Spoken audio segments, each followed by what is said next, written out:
Alors aujourd'hui, on va faire une étude assez simple, avec des passages assez simples et assez clairs. Donc, ce ne sera pas de la grosse étude approfondie, vous n'aurez pas besoin d'un diplôme. On va aller voir des passages que la plupart de ces passages, la majorité d'entre vous ont déjà lus.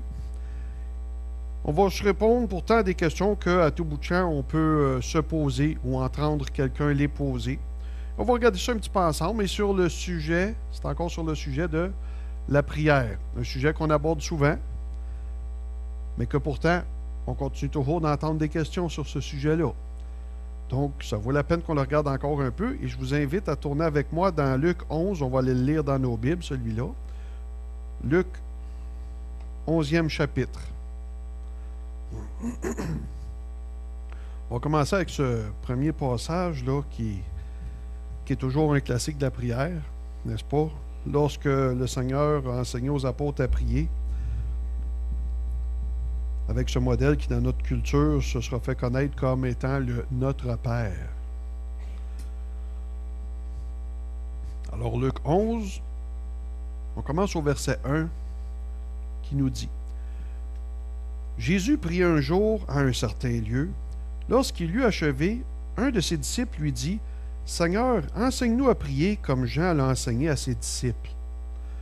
Alors déjà là, on a un fait étonnant juste ici au verset 1. Peut-être que vous ne l'aviez pas réalisé.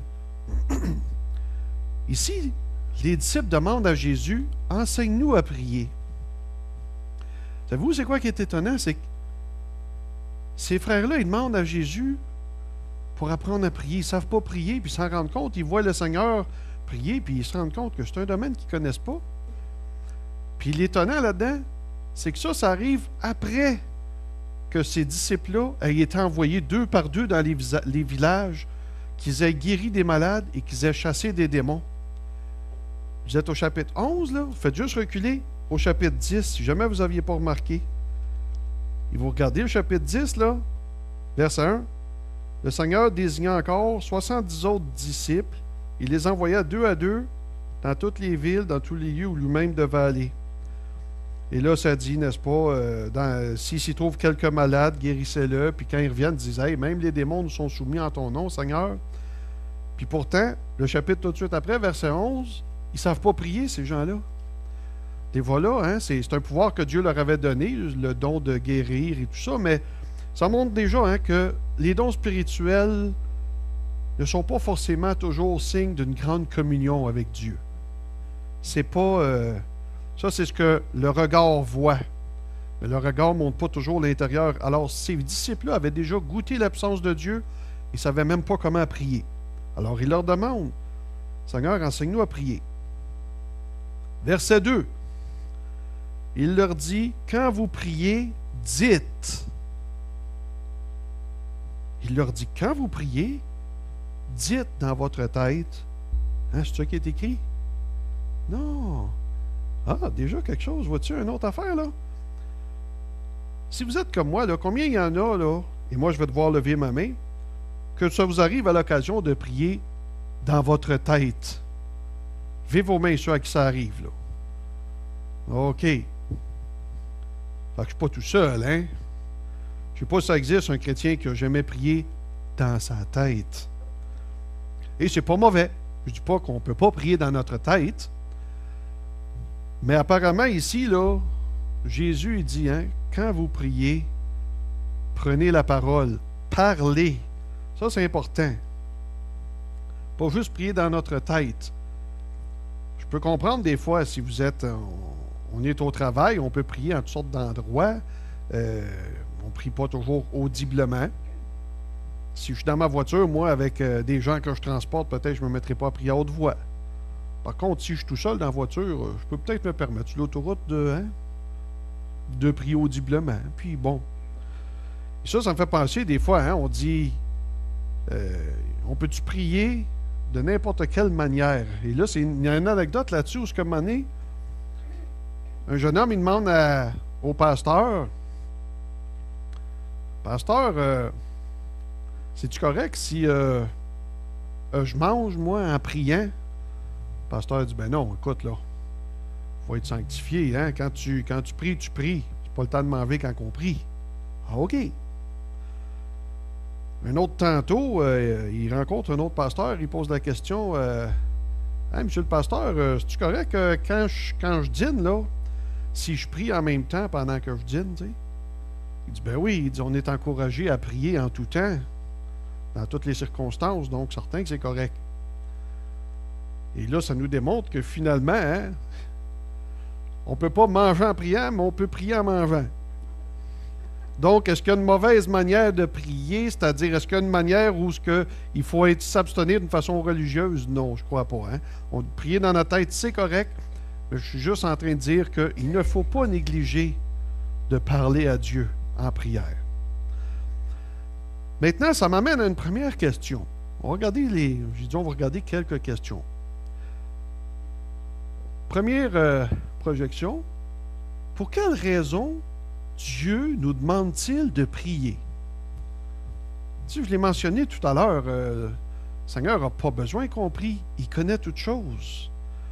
Hein? C'est spécial parce que, un peu dans la même veine de contradiction que tantôt, là, Jésus, à un moment donné, il dit, il y a vos besoins, là, ces choses-là, de quoi vous serez vêtus, qu'est-ce que vous mangerez, tout ça. Votre Père céleste le sait. Il connaît toutes choses avant même que vous lui demandiez. Puis un autre tantôt, le même Jésus dit, faites connaître vos besoins à Dieu. Tu viens de me dire qu'il connaissait. Puis là, dans cette prière-là, il va encore parler, tu sais, donne-nous notre pain quotidien. Alors, pourquoi il faut prier? C'est pas parce que Dieu ne le sait pas. Il le sait déjà. Alors, pourquoi il nous encourage à prier? On va le voir quelques versets ensemble. Ici dans Jean et ensuite dans Jacques. Le Seigneur Jésus dit à ses disciples, « Jusqu'à présent, vous n'avez rien demandé à mon nom. Demandez et vous recevrez, afin que votre joie soit parfaite. » Et dans Jacques, ça nous dit, « Vous ne possédez pas parce que vous ne demandez pas. » Donc, si vous êtes comme moi, je sais que je m'en vais dans la vie avec cette attitude que je sais que le Seigneur connaît mes besoins et je m'attends dans la foi qu'il va pourvoir. Mais je me suis rendu compte avec le temps que ça fait que parfois je néglige de prier puisque le Seigneur voit que je m'attends déjà à lui. Mais pourtant, il me demande de prier. Puis vous savez, ceux qui ont déjà vu les films, là, les Chroniques de Narnia, moi j'avais lu les 7 livres, parce que ça fait comme 50 ans que c'est écrit, ça là. Moi j'avais lu ça avant, puis j'avais remarqué qu'à un moment donné, là-dedans, il y a un lion qui représente le Seigneur, parce que ça a été écrit par un chrétien. Et qu'à un moment donné, c'est des enfants qui posent la question, pourquoi il faut lui demander s'il sait déjà qu'on a besoin? Puis une autre petite fille qui lui prend un peu de lui, puis elle dit, ben moi je pense que j'ai comme cette idée qu'il aime ça quand on lui demande. Donc, ici, ça nous dit quelque chose, OK? Demander afin de recevoir, mais on continue encore un prochain. Il est écrit ceci dans Deutéronome 28 et 29. « L'Éternel entendit les paroles que vous m'adressâtes. » C'est Moïse qui parle. « Et l'Éternel me dit, j'ai entendu les paroles que ce peuple t'a adressées. Tout ce qu'ils ont dit est bien. » Mais là, le Seigneur, il dit ceci. Oh, ça c'est... Vous savez quand on dit que le Saint-Esprit pousse des soupirs inexprimables? Le cœur de Dieu soupire ici, pour nous. Il dit, oh, s'ils avaient toujours ce même cœur pour me craindre et observer tous mes commandements, afin qu'ils soient heureux à jamais, eux et leurs enfants, afin qu'ils soient heureux. Et prochain, on regarde 2 autres passages dans Isaïe, 2 autres versets. L'Éternel a voulu, pour le bonheur d'Israël, publier une loi grande et magnifique. Pourquoi il a donné la loi de Moïse? Pour le bonheur d'Israël. Et encore ce soupir de Dieu, « Oh, si tu étais attentif à mes commandements, ton bien-être serait comme un fleuve et ton bonheur comme les flots de la mer. » Qu'est-ce que dit tantôt Jésus quand il a dit « Demandez et vous recevrez, afin que votre joie soit complète. » Et c'est pour ça le titre de cette prédication sur la prière, « Afin que votre joie soit complète. » Pourquoi Dieu nous demande-t-il de prier afin que notre joie soit complète? Donc, je me suis moi-même comme ça. J'ai préparé pour ceux qui prennent des notes la prochaine projection. Vous pourrez la prendre en note. Donc, ça, pour quelle raison Dieu nous demande-t-il de prier? Parce qu'il désire notre plus grand bonheur. Et vous pouvez prendre en note les passages qu'on vient de voir et les relire chez vous. Dieu ne nous demande pas de prier parce qu'il en a besoin. On s'entend tous que Dieu n'a pas besoin de l'homme. L'homme a besoin de Dieu. Alors pourquoi il nous demande de prier? Parce que lui, ça le flatte dans son ego, là. C'est lui le meilleur, c'est lui le plus grand, il faut tout qu'on se mette à genoux devant lui. Non. Parce qu'il désire notre bonheur. C'est un privilège qu'il nous donne parce qu'il dit que lorsqu'on prie, il ne nous donne pas des mauvaises choses en retour, il nous donne des bonnes choses. Priez et vous recevrez afin que votre joie soit complète. Donc, je suis OK. On va continuer dans Luc, là où on était. Quand vous priez, dites, Père, que ton nom soit sanctifié, que ton règne vienne. Donne-nous chaque jour notre pain quotidien. Troisième verset. On peut-tu apprendre quelque chose de ce verset-là? Troisième verset. Donne-nous aujourd'hui notre pain quotidien. Nous, ici au Québec, où on a été élevé majoritairement catholique, on nous a appris à dire cette prière par cœur et la plupart d'entre nous, elle était mise dans les mots suivants, elle était verbalisée ainsi. Donne-nous aujourd'hui notre pain de ce jour. Avec le ton, hein? C'était sur ce ton-là. Donne-nous aujourd'hui notre pain de ce jour. Ça veut dire quoi, ça? Ça veut dire que ça ne pourvoit pas pour le pain de demain. Ça veut dire qu'il va falloir le répéter demain. Il va falloir leur demander. Donc, ça ne paraît pas. Ça nous encourage ici. Le Seigneur, il vient de leur apprendre à prier chaque jour. Ça veut-tu dire que si je ne prie pas, Dieu va me laisser crever de faim demain? Bien sûr qu'on n'est pas en train de dire ça. Mais si on veut suivre l'enseignement sur la prière, en faire une mode quotidienne, il a-tu dit ici, là, dites ça une demi-heure tous les jours. Il n'a pas précisé un laps de temps. Mais au quotidien, ça semble suggérer fortement ici. Au quotidien. Faire l'habitude de la prière. Pas forcément des longues prières, mais de parler à Dieu. Verset 4. Pardonne-nous nos péchés, car nous aussi nous pardonnons à quiconque nos offenses. Oh, ça a l'air d'être... Hein? Un a l'air de dépendre de l'autre ici. Pardonne-nous, car nous aussi nous pardonnons. Si je n'ai pas pardonné, ça veut dire je suis bien mal placé pour demander à Dieu qu'il me pardonne. Là. Il y a une condition ici. On doit pardonner. Si on veut s'avancer dans la prière, nous devons pardonner. Pourquoi? Prochaine question, Ghislain. Pourquoi devons-nous pardonner? Ah, bonne question. Pourquoi devons-nous pardonner? Ça, c'est pas facile, celle-là. Tantôt, j'ai dit, y a-t-il un chrétien qui a jamais prié dans sa tête? Y a-t-il un chrétien qui a jamais eu besoin de pardonner? Puis de lutter avec ça, hein? On a tous déjà eu des rancunes, des rancœurs, puis on a tous trouvé ça dur. Puis peut-être encore dans le moment où on se parle. Donc, je regarde deux autres passages qui répondent à ça, dans Marc, ils sont là. Et lorsque vous êtes debout faisant votre prière, si vous avez quelque chose contre quelqu'un, pardonnez, afin que votre Père qui est dans les cieux vous pardonne aussi vos offenses. OK, pardonnez pourquoi? Afin d'être pardonné par Dieu. Il arrive quoi, moi, si je me présente au ciel un jour et que Dieu ne me pardonne pas? Parce que je ne me suis pas repenti moi-même là, d'en avoir voulu à quelqu'un. Est-ce qu'on peut rentrer au ciel si nos péchés ne sont pas pardonnés? Là, évidemment, hein, je ne veux pas amener ça trop loin. Quelqu'un pourrait dire, ouais, mais là, si moi je m'en vais au ciel, ça se peut que je n'aie pas pardonné à quelqu'un, puis je ne m'en suis pas rendu compte le jour où je meurs, je n'avais pas pardonné à quelqu'un. Est-ce que je manque mon salut? Non, on va s'entendre si la réponse est non. Je ne ferai pas une étude là-dessus aujourd'hui, Mais la réponse simple, c'est que pour les péchés qu'on a faits, j'ai témoigné à un inconverti cette semaine, et on m'a répondu, ouais, mais on en fait d'abord des choses mal, là, qu'on y pense même pas. Ça veut dire qu'on ne peut pas y aller au ciel, tu sais. Rapidement, là, il y a des clauses dans la parole de Dieu pour les péchés qu'on pense pas. Parce qu'on peut... Devant Dieu, c'est sûr, il y a toujours des petites choses qu'on oublie, pour lesquelles on ne se repent pas. On ne s'est même pas rendu compte, peut-être, qu'on avait tenu une rancune, là.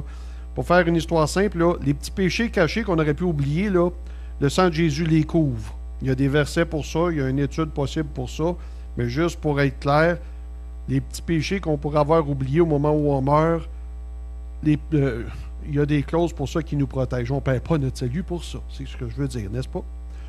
Mais si on sait qu'on a tenu une rancune contre quelqu'un, puis on refuse à Dieu de pardonner, sans dire qu'on perd notre salut, la Bible nous dit à des endroits qu'il peut y avoir des conséquences. On peut souffrir de maladies, puis on ne sait pas pourquoi, puis Dieu ne nous guérit pas.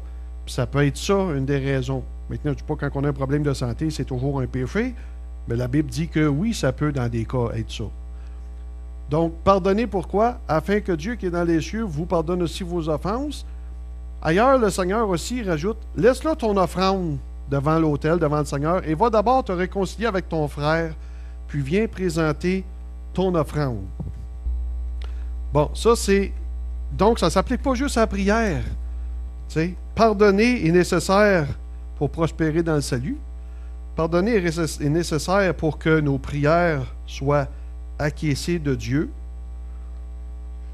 Puis même nos offrandes. Pardonner est nécessaire pour que nos offrandes soient acquiescées de Dieu. Prochaine diapo. Donc, pour ceux qui prennent des notes, pourquoi devons-nous pardonner? Afin que Dieu puisse nous pardonner aussi. Si nos péchés ne sont pas pardonnés, Dieu ne nous recevra pas non plus que nos prières et nos offrandes. On a pris des offrandes tantôt. Il y en a peut-être ici, là, vous en voulez à quelqu'un dans le moment. Et vous avez donné une offrande dans le pot. Bien, si vous aviez une rancune contre quelqu'un, je vais vous le dire tout de suite, là, oubliez l'offrande, on ne vous la remettra pas, nous autres. Nous autres, on va la savoir pareil, l'offrande. Mais, rendu au ciel, est-ce que Dieu va l'avoir mis à votre compte? Cette journée-là, tu m'as donné une offrande pour bâtir le royaume. Si, dans le fond, vous aviez de l'amertume contre un frère ou une sœur dans le cœur, ou contre le corps de Christ, ou contre quelqu'un, ça, je vais le laisser s'arranger avec ça. Je ne gagerai pas là-dessus. Vos offrandes, au moment où vous vivez dans le péché, vous le saurez rendu au ciel, qu'est-ce qui en arrive. Ici, on vous donnera tout de même votre reçu d'impôt si vous le demandez. Mais quand je donne une offrande, ce n'est pas ce que l'homme va me donner en retour qui m'intéresse. C'est comment Dieu l'a reçu. N'est-ce pas? D'accord. Pardonner, là, à ceux qui nous offensent, là, ça, c'est pas évident, on le sait tous. C'est peut-être encore pire si vous êtes pris pour vivre avec quelqu'un à tous les jours. Si vous êtes marié, pas facile de partager sa vie de tous les moments avec quelqu'un. La personne, là, elle vit avec vous, là. Il y a du monde qui ne s'offense pas facilement, mais il y a du monde qui s'offense, hein? Pour un gaz. Ah, pouah, va-t'en donc plus loin. Hein? Puis t'as pas éteint ta lumière quand t'es sorti du salon, on sait pas. Fait que c'est facile de s'offenser quand on vit avec quelqu'un. Tournez dans 1 Pierre 3,7, c'est juste un verset, mais pour qu'on en voit un peu nous-mêmes. 1 Pierre 3,7. On parle de garder nos prières efficaces. Alors, c'est un passage que nous connaissons tous très bien, mais qu'on peut retirer quelques affaires encore aujourd'hui dans notre petite étude. La parole est tellement riche, là, on pourrait passer d'un sujet à l'autre. Fait qu'on va rester dans la direction de la prière, mais on regarde aussi tous les à côté qu'on peut découvrir. 1 Pierre 3. Et le verset 7, Pierre dit, « Marie, montrez à votre tour de la sagesse dans vos rapports avec vos femmes, comme avec un sexe plus faible. Honorez-les comme devant aussi hériter avec vous de la grâce de la vie, Qu'il en soit ainsi, afin que rien ne vienne faire obstacle à vos prières. Ah ah! Afin que rien ne vienne faire obstacle à vos prières. Donc, il y a des choses qui peuvent venir faire obstacle à vos prières. Mais avant, je veux profiter de l'occasion qu'on lit ce passage-là ensemble pour aborder une petite question complexe qui revient de plus en plus en 2011 à l'aube de 2012 et qui va revenir encore plus tantôt. Parce que le monde en profite souvent pour nous accuser de ça. Vous allez voir de quoi je parle. Hein? On est dans une ère de, n'est-ce pas, de grand féminisme exagéré. Où, lorsque le statut de la femme par rapport à l'égalité de l'homme est remis en question, c'est souvent l'Église qui est pointée comme le coupable. Ça, c'est des affaires de religion, ça. C'est de la faute de l'Église. Que ce soit l'Église romaine ou l'Église protestante chrétienne. Et pourtant, si on s'arrête 2 minutes à ça, là, c'est faux. Ici, là, il y a quoi qui est écrit, OK? C'est écrit comme étant un sexe plus faible. Est-ce que c'est écrit ici comme étant un être inférieur? Il faut se comprendre, hein? Quand on dit comme étant un sexe plus faible, là. Il y a une différence entre plus faible. Tout le monde s'entend que physiquement, les femmes sont généralement plus faibles que les hommes au sens physique.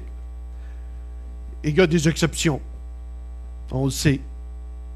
Moi, dans les gymnases, j'ai vu certaines femmes prendre plus pesant que certains hommes pour soulever du bench press ou des choses comme ça. Quand ces hommes-là étaient mes amis, je pouvais me faire un malin plaisir de les agacer avec ça, n'est-ce pas? Mais bon, est-ce que ça veut dire un sexe plus faible, là, dans les Écritures? Est-ce que ça veut dire un être inférieur aux yeux de Dieu? Non. Bien sûr que non. Vous savez, quand on me dit, moi, c'est la religion qui a amené ça, là, le christianisme, là, et même dans le catholicisme, là, ça vient de Jésus-Christ. Ça n'existe pas depuis plus de 2000 ans maximum, notre croyance, là. Pourtant, avant Jésus, là, pensez-vous que la femme était l'égale de l'homme dans les civilisations? Les Romains, avant Jésus, avez-vous vu une femme centurion, vous autres? Il y a plein de civilisations où la femme n'était pas l'égale de l'homme, là. Moi, je regarde, là, les Japonais, là, la femme n'est pas l'égale de l'homme, là. Quand on regarde des films traditionnels du Japon il y a seulement 100 ans, ou de la Chine, puis encore aujourd'hui, qui sont des pays qui sont contre le christianisme, complètement, et la femme n'est loin d'être traitée comme l'égale de l'homme là-dedans. Et pareil pour des pays athées et ainsi de suite. C'est depuis, on peut revirer au commencement de la civilisation où dans plusieurs sociétés, la femme est inférieure à l'homme, bien avant que Jésus vienne au monde. Et on pourrait faire une étude qui démontrerait que Jésus, lorsqu'il est arrivé, il a élevé la femme durant où elle se trouvait dans la civilisation romaine et la civilisation juive, et il l'a élevé grandement dans ses propos. C'est faux de penser que c'est le christianisme qui a abaissé les femmes, et la Bible n'enseigne pas ça du tout. Dans l'interprétation de la Bible, là, entre un sexe plus faible et un être inférieur, il y a un monde de différence. Et d'ailleurs, j'avance ceci, c'est que ce qu'on fait ici, même le sexe soi-disant plus faible, ce qui nous prouve qu'il n'est pas inférieur à Dieu, hein, c'est que parmi les sœurs ici, qui œuvrent, peut-être dans ce qui peut paraître une tâche plus humble, qui peut être juste simple mère de famille, femme au foyer ou n'importe quoi, un coup qu'on va être avec le Seigneur nous dit, il n'y aura plus ni homme ni femme. Nous serons comme des anges qui n'ont pas de sexe. Alors déjà là, on sait que de l'autre côté, il va y avoir des rangs d'attribués, des choses comme ça. Certains vont être assis plus près du Seigneur que d'autres. Hein? Mais ça dit, il n'y aura plus de sexe. Des voilà, comment tu veux qu'une femme passe en arrière de toi? Et qu'est-ce qui me prouve un petit peu plus qu'il y a du vrai là-dedans? Le Seigneur Jésus lui-même a dit aux religieux. Vous savez que les religieux, hein, du temps de Jésus, c'était tous des hommes, là. Ça aussi, on s'entend qu'il n'y avait pas de rabbin femme du temps de Jésus. Il leur a dit, les prostituées vous dévanceront dans le royaume des cieux. Et dans le temps de Jésus, les prostituées, là, bien souvent, c'était des femmes. Il n'y a pas de gigolo dans la Bible. Là. Il est en train de dire aux chefs religieux, des femmes vont passer avant vous, messieurs, rendus dans le royaume des cieux. Donc, ici, à l'Assemblée de la parole de Dieu, là, laissez jamais personne vous dire qu'on enseigne que la femme est inférieure à l'homme et qu'elle n'est pas son égale. Pas du tout. On a un masse de choses qu'on peut parler longtemps là-dessus. Pour clore ça, mais c'est un bon point. Je pense qu'on vient de résumer en 5 minutes là, de quoi qui est l'évidence. On vient de le rendre l'évidence même. Pour Dieu, la femme n'est pas inférieure à l'homme. Moi, quelqu'un qui me dit « Ah, mais c'est l'homme qui est à l'image de Dieu. » Regarde comme il faut, la femme est à l'image de l'Église. Et ce qui n'est pas peu de choses. Ce qui est la prunelle de ses yeux, comme. Alors, pour ne pas m'attarder là-dessus, donc, on comprend donc que un sexe plus faible, ce n'est pas une personne inférieure à un autre. Mais là, ce qu'on regardait ici, c'est afin que rien ne vienne faire obstacle à vos prières. Ça, c'est intéressant. Qu'est-ce qui peut faire, prochaine diapo, qu'est-ce qui fait obstacle aux prières? Beaucoup de choses peuvent venir faire obstacle aux prières. D'ailleurs, tu sais, quand on dit ne pas être reçu par Dieu, on a vu des raisons qui font qu'on n'est pas reçu par Dieu. L'orgueil en est une, n'est-ce pas? Parce qu'on parle de supériorité puis d'infériorité ici, là. J'en profite de mentionner que la supériorité, l'infériorité, il faut que je comprenne là-dedans que c'est relatif, n'est-ce pas? Des fois, là, moi, à mon travail, exemple, j'ai des supérieurs. On les appelle ainsi. Mais on se comprend que un coup que je poinçonne et que ma journée est finie et que je ne suis plus payé, là, un coup qu'on est dans la rue, on devient des êtres humains. Là. Mon supérieur dans le cadre entrepreneurial n'est pas du tout mon supérieur dans la vraie vie. On est deux êtres égaux, humains. C'est pareil ici. L'autorité ne veut pas... L'homme est en autorité sur la femme. Ça veut-tu dire que l'homme est supérieur? Regardez, moi ici, je suis devant vous. On pourrait dire, il fait partie du collège des anciens, il est en autorité. Mais ça ne veut pas dire, même pas forcément, ça ne veut pas dire ça, supérieur. Moi, Dieu ne me considère pas supérieur, ou Serge n'est pas considéré supérieur à quelqu'un d'autre en tant qu'homme. Tout ce que ça veut dire, c'est qu'on a des dons différents, qui sont plus appropriés à un appel plutôt qu'à un autre appel. Et le Seigneur, il a dit quelque chose à propos de ça. Celui qui veut être le plus grand parmi vous, c'est quoi le truc? Qu'il soit le plus petit. C'est l'humilité qui fait la supériorité dans le royaume des cieux. Tout le contraire. Et dans le passage de Pierre qu'on a lu, là, ça me fait penser, ça me vient en tête. Je n'ai pas été regardé, mais il me semble bien. Hein? Le précédent, ce verset-là, Pierre encourage les femmes à revêtir la parure humble qui convient. Mais la femme, en faisant ça, là, elle vient de se remonter aux yeux de Dieu en supériorité. Vous vous souvenez, David, à un moment donné, il a pris une femme que, avant, était l'épouse d'un homme. David avait déjà protégé les bergers de cet homme-là, alors que lui était errant là, avec son groupe. Et à un moment donné, il demande à cet homme-là de lui fournir un petit peu de nourriture ou quoi. Puis cet homme-là était un homme arrogant, insensé, qui a refusé assez bêtement à David de l'aider.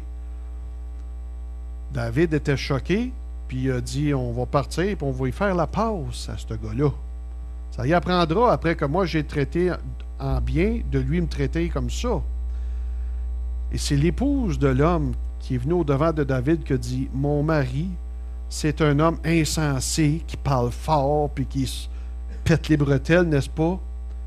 Laisse-les faire, occupe-toi-en pas, je te prie, tu sais. Puis David, il a dit, ouais, toi, là, tu viens de... J'allais commettre d'un acte insensé devant l'Éternel, puis par ta sagesse, tu sais. Cette femme-là était toute humble par rapport à son mari qui était une grosse tête. Alors David a respecté le désir de la femme, il n'a pas été tuer l'homme, Et cet homme-là est mort dans la journée même. Et David a pris cette femme-là comme épouse. Ce gars-là, socialement parlant, était supérieur. Sa femme, qui était mariée avec ce pauvre insensé-là, restait très humble. Elle a fini épouse du roi. Le Seigneur l'a élevée de sa condition humble qu'elle avait. Donc, tu sais, puis Paul, par son autorité lui-même, on sait qu'il avait une autorité très grande, mais il dit, j'ai le passage ici, dans 1 Corinthiens 15, 9, il se dit, moi qui suis le moindre de tous les saints. Donc, l'autorité de Dieu peut être accompagnée d'humilité aussi. Alors, je reviens à ça. Qu'est-ce qui fait obstacle aux prières? Prochain passage, Ghislain. Jacques 2, on en a parlé, on a lu un morceau tantôt. Jacques nous dit, vous convoitez, vous ne possédez pas. Vous êtes meurtrier et envieux, et vous ne pouvez pas obtenir. Vous avez des querelles et des luttes, et vous ne possédez pas, parce que vous ne demandez pas. Donc, on a encore ici le fait d'être en querelle avec un frère ou une sœur, de ne pas pardonner, fait obstacle aux prières. Il nous répète ici que si on ne demande pas, si on ne prie pas, on ne peut pas le recevoir non plus. Et prochain passage, verset suivant, c'est-à-dire, vous demandez et vous ne recevez pas parce que vous demandez mal dans le but de satisfaire vos passions. Ah oui, OK. Fait que là, on peut avoir tout fait ce qu'il y a jusqu'ici, mais qu'est-ce qui peut encore nuire? On a demandé mal. Bon, ça, on fait quoi avec ça? Quand on demande mal, c'est quoi ça, demander mal? Qu'est-ce qui peut venir faire obstacle à la prière? À date, là, je le remets juste pour ceux qui prennent les notes. Prochaine diapo. Qu'est-ce qui fait obstacle aux prières? Donc, ne pas demander la chose espérée. Les querelles, je ne l'ai pas mis, vous pouvez rajouter, les querelles, le manque de pardon. Et finalement, demander mal. Et je regarde ça un petit peu avec vous. Demander mal. On a-tu des exemples dans la Bible de quelqu'un qui demande mal? Il y en a plusieurs. Il y a plusieurs exemples. Tournez avec moi. Et je vous dis tout de suite, moi je vais enligner ça parce que vu qu'on a une grosse journée ensemble, on a besoin d'avoir notre quorum, n'est-ce pas, de vote cet après-midi. Je vais tenter de ne pas dépasser 11h30 pour qu'on ait un petit peu de temps quand même pour dîner et tout ça. Tournez avec moi, s'il vous plaît, dans Luc 9. On était dans Luc 11 tantôt. On recule dans Luc 9. On va aller voir quelqu'un qui a demandé mal pour satisfaire une certaine passion. Luc 9. Et au verset 51, on lit, « Lorsque le temps où il devait être enlevé du monde approcha, Jésus prit la résolution de se rendre à Jérusalem. Il envoya devant lui des messagers qui se mirent en route et entrèrent dans un bourg des Samaritains pour lui préparer un logement. Mais on ne le reçut pas parce qu'il se dirigeait sur Jérusalem. » On sait que ça s'entendait pas trop bien, cette gang-là, hein, avec les Samaritains. Alors là, en réponse, verset 54, les disciples, Jacques et Jean, voyant cela, dirent, « Seigneur, veux-tu que nous commandions que le feu descende du ciel et les consume? » Jésus se tourna vers eux et les réprimanda, disant, « Vous ne savez pas de quel esprit vous êtes animés. Car le Fils de l'homme est venu non pour perdre les âmes des hommes, mais pour les sauver. » Et ils allèrent dans un autre bout. Une mauvaise demande, animée par un mauvais esprit, Jésus dit. Lui, il est là pour sauver les hommes, puis eux autres. Ah, un affront? Qu'est-ce qu'on a dit tout à l'heure, manque de pardon, hein? Seigneur, veux-tu qu'on fasse descendre le tonnerre sur eux autres? Le feu du ciel, c'est le tonnerre. Puis qu'on ait du tout. Mauvaise demande, animée d'un mauvais esprit. Tellement que, il nous est dit ailleurs qu'à partir de ce jour-là, Jésus a adopté la certaine habitude d'appeler Jacques et Jean, ces deux frères, ces deux-là, les appeler les fils du tonnerre. Je ne leur en tenais pas rancune, puisqu'on sait que Jésus aimait Jean d'une façon particulière. C'était pas une rancune. Mais c'était, n'est-ce pas, une petite mise en mémoire pareil. Hein? Ça devait être fatigant après d'avoir fait cette gaffe-là. Oups! Que le temps passe, puis tiens, les deux fils du tonnerre, venez donc ici, vous deux. Ah, ouais, on le sait, on n'aurait pas dû. Ils se sont fait rappeler. Mauvaise demande. Pas tellement mieux. Dans Matthieu 20, sans les voir, dans Matthieu 20, ces deux frères-là, leur mère s'approche du Seigneur. On voit une autre mauvaise demande. Seigneur, j'ai une faveur à te demander. Peux-tu faire comme que tu sois au ciel, hein? Mes deux fils, là, ça soit eux autres qui soient assis chaque côté de toi, là. Les deux chaises drettes à côté, là. Pas Pierre, pas Philippe, pas Matthieu, mes deux gars. Mauvaise demande. Il dit, premièrement, c'est pour moi qui s'occupe de choisir ça. Et là, ça l'a insulté les autres, ça l'a semé la discorde, ça nous dit que les autres ne l'ont pas trouvé trop drôle. Pour qui vous prenez, vous autres? On a tous fait les mêmes miracles, puis, hein? Et là, c'est là aussi, ils sont à discuter, c'est lequel qui est le plus grand dans la gang. Et c'est là que Jésus leur a dit, celui qui va être le plus grand parmi vous, qu'il soit le plus petit, qui serve son frère, puis ainsi de suite. Ça permet à Dieu, au Seigneur, de leur apprendre une leçon là-dessus. Une mauvaise demande, satisfaire les passions. Question qui les caractérise, ces demandes-là, sont toutes motivées par l'égocentrisme. Ils sont tournés vers soi plutôt qu'être tournés vers Dieu. Tournés vers ce que je veux plutôt que ce que Dieu veut. Un autre qui avait fait une mauvaise demande égocentrique, Simon le magicien, dans Acte 8, il croit en Dieu. Ça, il croit en Dieu. Il entend ça, la parole, il accepte tout ça. Tout d'un coup, les apôtres viennent de Jérusalem, commencent à donner le baptême du Saint-Esprit par l'imposition des mains. Ou, qu'est-ce qu'ils demandent? À avoir le don, pas avoir le baptême du Saint-Esprit, là, à avoir le don que lui-ci, quand il impose les mains, là, les gens puissent tomber comme ça puis recevoir le flyer de même, là. Que lui, il puisse avoir cette gloire-là, tu sais. Lui, autrement dit, là, il demande un petit peu, il a fait un petit peu comme Caïn avec Abel. Il a essayé d'acheter la faveur de Dieu à prix d'argent, c'est-à-dire avec le fruit de son propre travail, plutôt que par la foi. Vous savez que c'était ça, Caïn et Abel, pas Caïn et Abel. Caïn et Abel, un est arrivé avec le fruit de ses récoltes, le fruit de son travail pour tenter de plaire à Dieu puis d'avoir sa faveur avec ça. Et l'autre, lui, est arrivé avec, n'est-ce pas, du bétail de son troupeau qu'il a sacrifié. Parce qu'il ne faut pas oublier, ces deux frères-là, ils n'allaient pas à l'aveuglette. Leurs parents les avaient assurément parlé de comment que la première fois que Dieu a amené la mort dans ce monde, c'était pour couvrir leurs péchés avec la peau d'un animal, le sang d'un animal et tout ça.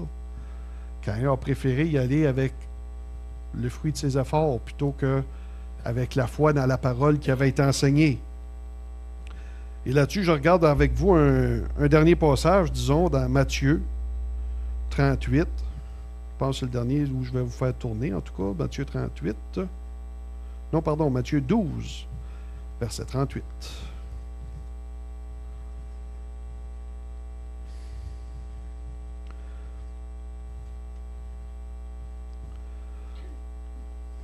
Quelque chose d'un petit peu similaire ici. Un miracle refusé. Verset 38.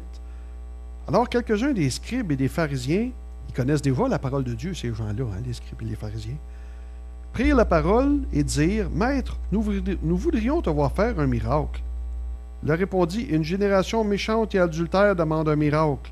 Il ne lui sera donné d'autre miracle que celui du prophète Jonas.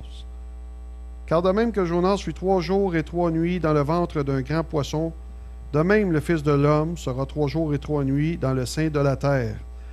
Les hommes de Ninive se lèveront au jour du jugement avec cette génération et la condamneront, parce qu'ils se repentirent à la prédication de Jonas. Et voici, il y a ici plus que Jonas.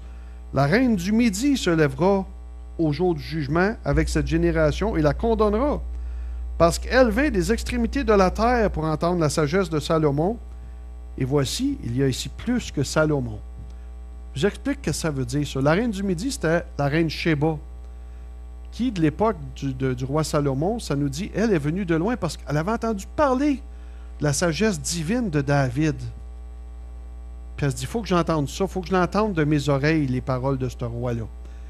Elle est venue de loin. J'ai-tu fait une erreur?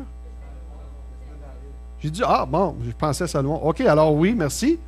De l'époque de Salomon. Hein? Et puis elle s'est dit, il faut que j'aille entendre ça de mes oreilles. Elle est venue de loin et elle a amené beaucoup de cadeaux pour le roi comme ça, pour entendre ce qu'il avait à dire, cette sagesse divine de Dieu, qu'on disait qu'il était plus sage là, à l'époque là, que n'importe quel autre homme sur la terre. Elle a entendu, et quand elle est repartie pleinement satisfaite. Elle dit, je n'avais entendu parler, mais ça n'approchait pas encore la vérité. Là, je viens de l'entendre. Puis, elle était vendue bien raide. Puis en plus, Salomon lui a donné encore plus de cadeaux que ce qu'elle y avait amené. Puis à partir de là, enrichi en tout point. Maintenant, il y a plus ici que Salomon, parce que Salomon, tout sage qu'il était, il avait toujours bien pas eu le baptême du Saint-Esprit que Jésus avait eu. Là, on a Jésus en personne. Là, on n'a pas le don, on a le donneur. Là. On ne peut pas avoir plus sage que ça. Les gens disaient, nul homme n'a jamais parlé comme cet homme, Jésus. Et ces scribes et ces pharisiens-là, ils entendent cette merveilleuse sagesse, puis, ouais, non, mais nous autres, on voudrait aussi voir un miracle. Pour croire, il faudrait que tu fasses quelque chose qu'on te voit faire de quoi qui est impossible à faire. Là. Autrement dit, leur péché à ces gens-là, ils cherchaient une excuse pour ne pas croire.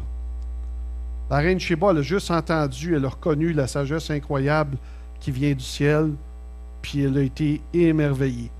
Ces gens-là, eux autres, ils ont comme foulé ça du pied, puis non, nous autres, on voudrait voir un tour de passe-passe. Tu sais, quelque chose là, qui nous ébahirait peut-être les yeux, parce que les oreilles, non, c'est ça. Ils voulaient plus, eux autres.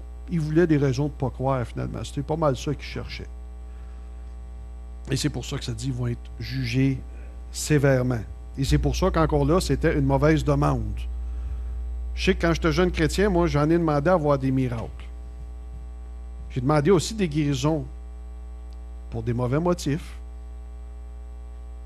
Moi, j'avais demandé, je me souviens, vu que je m'étais entraîné toute ma vie, là, il y a 25 ans, ma vie était moins courte que 25 ans plus tard aujourd'hui, mais tout de même, avec l'entraînement, j'avais déjà beaucoup magané mes genoux.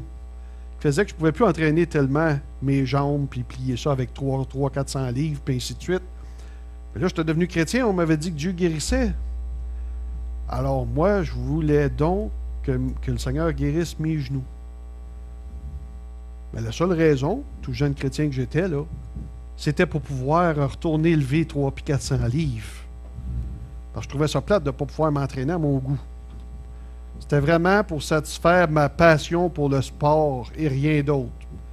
Bien sûr, j'ai essayé de barguiner, je me souviens, j'ai dit, Seigneur, si tu guéris mes genoux, là, moi le dire à toute l'Église que c'est toi qui as fait ça. Tu ne seras pas perdant avec moi, mon homme. Non, mais mauvaise demande. Mauvaise demande. Pour satisfaire mes passions.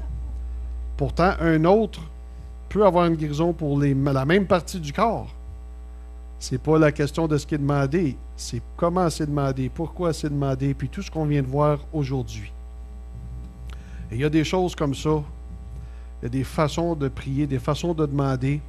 Et j'ai encore en masse de choses que je pourrais rajouter, mais vraiment, je pense qu'en terminant à 11h30, ça serait sage pour nous, parce qu'on a quand même une journée importante. Même ça, cette bâtisse, aujourd'hui, on a parlé de voter, donc vous savez que à la fin de tout, c'est l'Assemblée qui décide. Même si on se revoit bientôt, d'ici là, n'oubliez pas de prendre un temps pour prier là-dessus. Moi, quand je prie pour cette bâtisse-là, je vais vous avouer quelque chose de personnel, une faiblesse. Lorsque je prie pour cette bâtisse-là, et ceux qui ne l'ont pas vue, vous allez la voir aujourd'hui si vous venez à la visite, là, je suis parfois, je suis obligé, je me sens obligé, tu sais, je confesse au Seigneur qu'en réalité, une des raisons que j'aimerais ce bâtisse-là, c'est qu'on pourrait faire plein de choses là-dedans. On pourrait faire plein de choses le fun. Oui, qui contribueraient à la gloire de Dieu, mais qui seraient vachement stimulantes pour nous autres aussi en tant que, C'est ça que je veux dire, c'est que... Puis là, je dis, ah non, Seigneur, ça, je regrette. Je sais qu'il y a une partie de moi qui a envie de l'avoir parce que hein, c'est motivant, c'est stimulant, c'est plus beau qu'ici, c'est beau. Mais que les gens rentrent, là, hein, ça va avoir l'air de wow. Puis Seigneur, je sais que c'est toutes pas des bonnes raisons, ça. C'est toutes pas des bonnes raisons. Puis j'étais obligé de le reconnaître, ça, dans ce temps-là. Puis je me réaligne. Seigneur, je t'approche, tu sais, on a besoin. Il y a un besoin d'emplacement. Puis il y a des besoins dans la ville de Granby. Je te demande pardon si moi, en même temps, me semble que ça me flatterait qu'on ait ça, me semble que ça serait mieux, puis j'aimerais ça en dedans de moi. Fais-les pas pour moi, puis ce que j'aimerais en dedans de moi.